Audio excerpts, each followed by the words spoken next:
Voice challenge meme number 2. Read the first page of your favourite book. And I'm not very internet savvy, or tech savvy for that matter, so I couldn't get the M4A file to make it into an MP3 file, so I'll be recording this with video as well. So, sorry about that.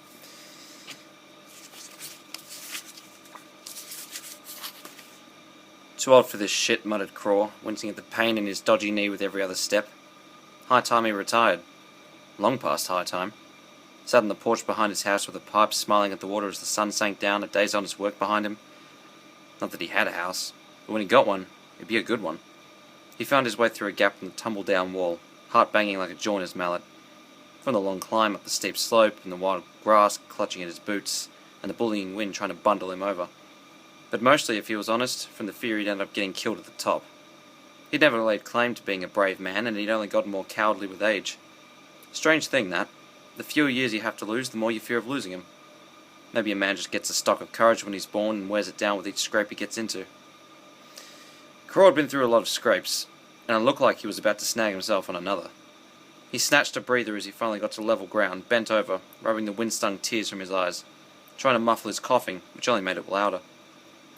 The heroes loomed from the dark ahead, great holes in the night sky where no stars shone, 4 times man-height or more, forgotten giants marooned on their hilltop in the scouring wind, standing stubborn guard over nothing. Craw found himself wondering how much each of those great slabs of rock weighed. Only the dead knew how they'd dragged the bastard things up here, or who had, or why. The dead weren't telling though, and Craw had no plans on joining him just to find out.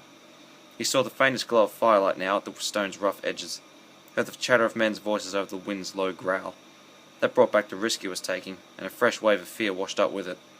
But fear's a healthy thing, as long as it makes you think. Rudd 3 Trees told him that long time ago. He'd thought it through, and this was the right thing to do. Or the least wrong thing anyway. Sometimes that's the best you can hope for.